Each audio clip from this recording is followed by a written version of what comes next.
Joining me here in the set is Maldives Ambassador to Belgium and the European Union, Ahmed Shiaan. Thank you very much for joining us. No, thank you very much for having me. Now, Maldives is the lowest lying country in the world. 80% of its islands are less than 1 metre above sea level. Is this conference COP21 a fight for your existence? Well, we don't want to be so alarmist. I mean, you are right. The highest point in Maldives is 2.3 metres, and 1 metre sea level rise mean a lot of our islands actually will, struggle. We have been living in our islands for over 3,000 years, and the reason why we have survived all these years is we understand our fragile ecosystem. We take very good care of our reef system, and I think we will survive as long as we do take good care of our reef systems and our ecosystems, which actually we believe we are doing, and that's the way forward.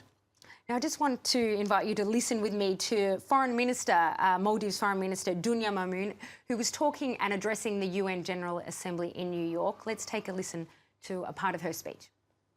When young children play by the beach, the waves lapping at their feet, when a fisherman looks to the sea for the day's catch, and when we feel the cool breeze of the ocean caressing us, we cannot imagine that those same waters will become our watery grave.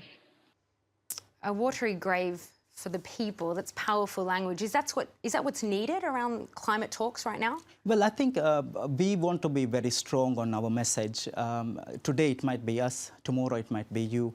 The reason why we are so strong on climate change is the very fact that we are the first country that is going to suffer mainly because of sea level rise. Maldives was the first country ever to talk about climate change at a heads of government level meeting in Vancouver in Canada in 1987. Our former president, Maumoon Abdul Gayoom, actually spoke about climate change.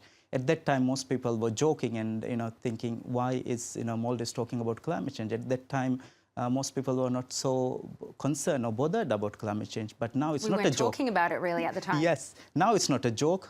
People do take it seriously. We don't want to be, dying in our islands. What we want to do is reverse these trends.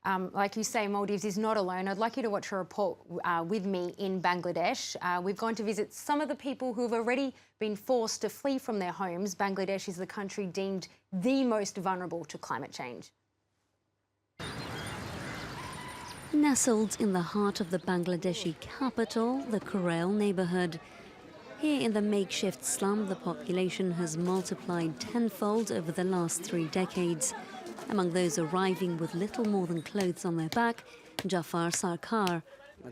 I liked my life in the village. I never imagined moving here. But then the hurricane came and I lost my home and job. I had no choice. It took Jafar a year before he could save enough money to bring his family over. Now they rent this cramped room in the slum.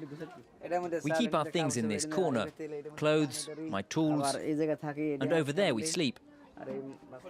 Like Jafar and his family, over 500,000 people have fled from the countryside to the city's slums.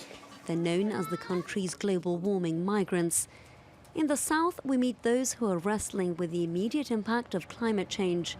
Here, the houses resemble adrift boats, and the locals can be mistaken for castaways. While they've always faced the wrath of nature, tropical cyclone activity has increased. Half a century ago, there was a typhoon every 20 years. Now there's one every 2 years. We used to live on the other side, but then there was a cyclone, so we moved a little further, but that house was destroyed by the river.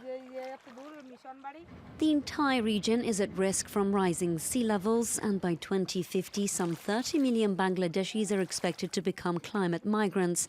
As a result, some have learned to live in a constant state of emergency. You see, we're always prepared. This is a bag with clothes, pillows for sleeping, children's school things and some food.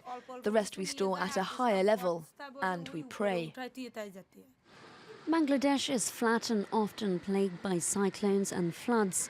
It's been declared the country that's most at risk from climate change, just ahead of India and Madagascar.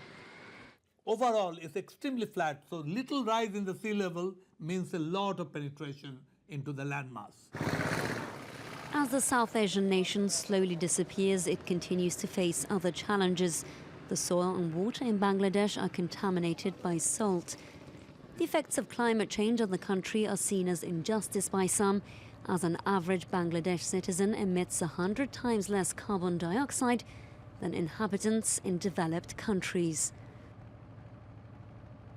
Now, we just heard there that Bangladesh, the population has contributed very little to global emissions as the population of Maldives. Are you pointing the finger at developed countries saying you're responsible for this, you need to fix this? Well, we don't want to point fingers at anyone. I think you wouldn't find any solution by, blaming anyone. But what we are trying to do, or what we are trying to advocate, is there's a better way forward. The best way is to find a solution. And again, a solution can be found in COP21 if we can all commit to a aggressive and ambitious legally binding document which no big country is left behind. If we can all come on board, I think we can move forward. And I think renewable energy is the way forward as well.